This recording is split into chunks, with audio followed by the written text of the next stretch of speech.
Right. So in the last lecture, we discussed about the acute intermittent porphyria. Okay. Now we will discuss about the porphyria cutanea tarda. Cutanea से आपको लग रहा होगा कि cutania word है cutaneous का. Okay. That basically means skin. Okay. It involves our skin specifically. Okay. So we will discuss about this condition. अच्छा, ये होता किस वजह से? You need to remember कि ये किस वजह से होता है? Due to the deficiency of an enzyme which is called as euro porphyrinogen decarboxylase. Okay, uroporphyrinogen decarboxylase की जब डेफिशिएंसी होती है, सो आपके फॉर एग्जांपल बॉडी में स्पेसिफिकली क्या प्रोटीन, कौन सा प्रोटीन जो है इंक्रीज होता है? यूरोपोर्फिरिनोजिन प्रोटीन. ओके, ये वाला जो प्रोटीन है यूरोपोर्फिरिनोजिन, ये इंक्रीज होता है आपकी बॉडी में. Understood now? So let's understand this through this diagram. Okay, so as we discussed कि कौन सा वाला फॉर एग्जांपल प्रोटीन इंक्रीज होता है हमारे बॉडी में? यूरोपोर्फिरिनोजिन. ओके, यूरोपोर्फिरिनोजिन. अंडरस्टूड? अब ये जो यूरोपोर्फिरिनोजिन है, इसके साथ मसला क्या है? ओके, इसके साथ मसला ये है कि ये किस चीज़ में कन्वर्ट होता है? These will be converted into the uroporphyrins. Okay, these will be converted into the these compounds. Okay, small, right? They are called as the europorphirins. Okay, europorphirins. Understood? Now uroporphyrins में ये convert होते हैं. अब यूरोपोर्फिरिन्स के साथ मसला क्या है? Let me discuss with you.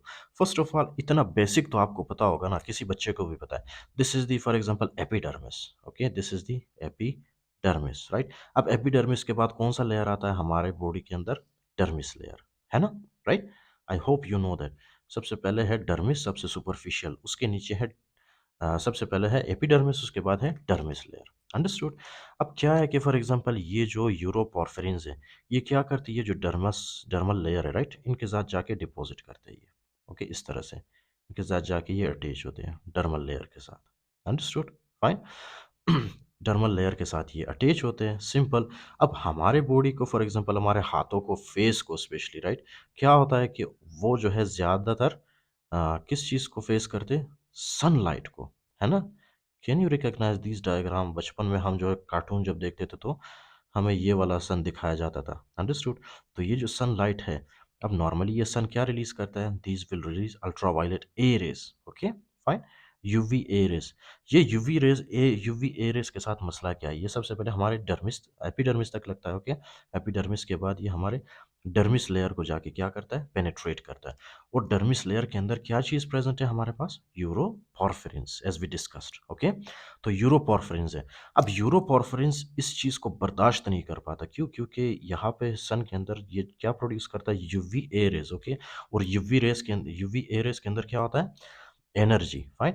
तो ये जो अब यूरोपोर्फिरिन्स है, इसी एनर्जी को, सनलाइट एनर्जी को ये यूज़ करते हैं और क्या प्रोड्यूस करते हैं? रिएक्टिव ऑक्सीजन स्पीशीज प्रोड्यूस करते हैं. Okay, fine. Reactive oxygen species produce करते हैं. कैसे?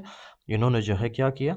अल्ट्रावायलेट ए रेज, जो कि एक एनर्जी है, राइट, सन से निकलता है, वो एनर्जी आके सबसे पहले यूरोपोर्फिरिन्स के ऊपर लगता है. यूरोपोर्फिरिन्स फिर उसी एनर्जी को रीयूज करके रिएक्टिव ऑक्सीजन स्पीशीज जनरेट करता है. ओके, और रिएक्टिव ऑक्सीजन स्पीशीज हमारे बॉडी के अंदर हैंड ग्रेनेड्स की तरह है, एक बॉम्ब की तरह है. ओके, ये हमारे बॉडी के बहुत ज़्यादा पुर्जे पुर्जे कर सकता है, राइट, बहुत ज़्यादा नुकसानदेह है हमारी बॉडी के लिए.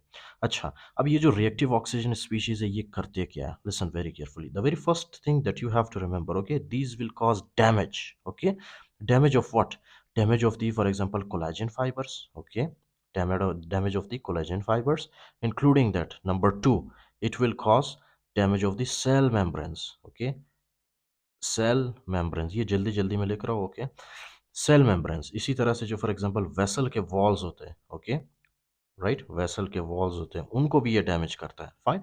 इसी तरह से जो बेसमेंट मेम्ब्रेन होता है हमारी स्किन में, ओके, बेसमेंट मेम्ब्रेन, उसको भी ये जाके डिस्ट्रॉय करता है. फाइन. तो ये कितना ज़्यादा डिस्ट्रक्शन कॉज करता है? इतना ज़्यादा जब डिस्ट्रक्शन कॉज होगा, this is something very very obvious. Okay, कि यहाँ पे क्या है? नीचे डर्मिस.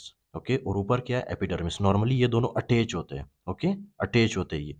तो जब इतना सारा डिस्ट्रक्शन होगा यहाँ पे इस एरिया में, तो ये जो डर्मिस और एपिडर्मिस है, ये एक दूसरे से ये सेपरेट होंगे इस तरह से. Okay, see, dermal and epidermal layer separation. Okay, ये जल्दी-जल्दी में लिख रहा हूँ इसीलिए गंदा नज़र आ रहा है आपको। बट एनीवेज़ तो डर्मल एंड एपिडर्मल जब एक दूसरे से सेपरेट होंगे that will lead to the formation of a blister. ये जो एपिडर्मल लेयर है आपका ये जब इससे सेपरेट होगा नीचे वाले लेयर से तो ये इस तरह से ऊपर की तरफ आएगा। Okay fine.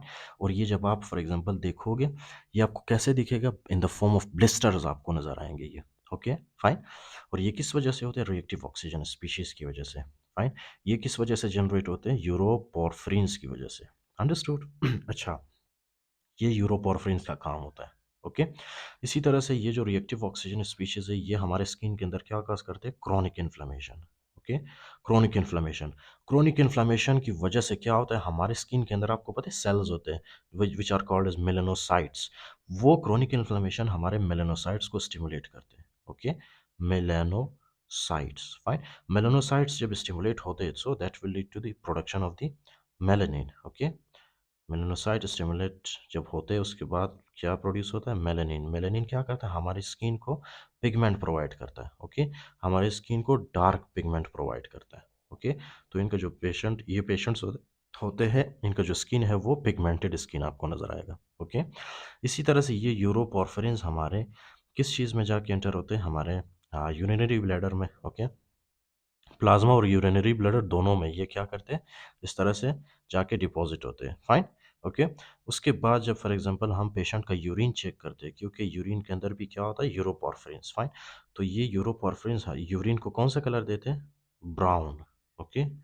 ब्राउन या तो फिर T colour urine. Understood. Brown या तो फिर T colour urine.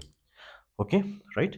So this is all about the porphyria, different types of porphyria as I discussed with you guys. Fine.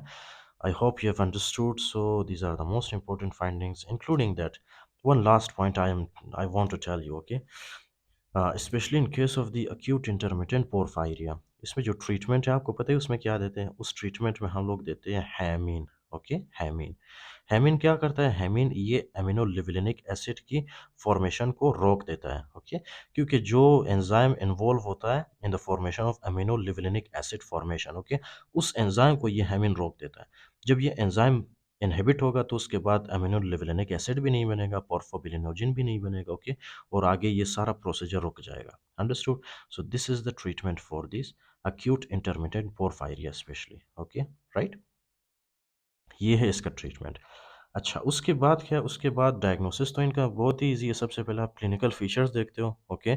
Clinical features देखने के बाद आप क्या करते हो? यूरिन सैंपल चेक करते हो उनका, या तो फिर प्लाज्मा, ओके, या तो फिर यूरिन। यूरिन ज़्यादा ईजी है, राइट? तो आप क्या करते हो? यूरिनालिसिस करते हो। यूरिनालिसिस करने के बाद आपको पता चल जाता है कि इनका जो फॉर एग्जांपल यूरिन है उसके अंदर आपको ये प्रोटीन्स भी मिलते हैं, यूरोपोरफिरिन्स, ओके, या पोर्फोबिलिनोजिन। उसके अलावा ये जो यूरिन है इनका इनका कलर कैसे होगा? ब्राउन या टी कलर्ड यूरिन।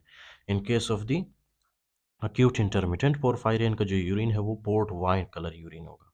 फाइन। तो this are the most important points as I discussed with you, but still there is one point remaining. Okay. अच्छा, वो मुझे अभी याद आया। ये जो है यूरोपोर्फिरिनोजिन, इनको जो है यूरोपोर्फिरिन्स में कन्वर्ट कौन करता है? इनको जो यूरोपोर्फिरिनोजिन को यूरोपोर्फिरिन्स में कौन कन्वर्ट करता है? Iron. Understood. This is the most most most most most important point which you never have to forget. Okay. Iron. और ये आयरन हमारे बॉडी में कैसे इंक्रीज होता है? ओके। आयरन हमारे बॉडी में कैसे इंक्रीज होता है? Specially in case of the hepatitis C and जो लोग ज़्यादा शराब पीते हैं, अल्कोहल कंजम्पशन जो करते हैं। ओके। तो हेपेटाइटिस सी और अल्कोहल क्या करता है? हमारे बॉडी में आयरन की कॉन्सेंट्रेशन को ज़्यादा करता है। और आयरन को यूज़ कर आयरन क्या करता है बाद में? यूरोपोर्फिरिनोजिन को कन्वर्ट करता है इनटू द यूरोपोर्फिरिन्स। फिर यूरोपोर्फिरिन्स अपने साइड इफेक्ट्स दिखाता है हमारी बॉडी में। Understood? Okay. So this is all about the पोर्फायरिया।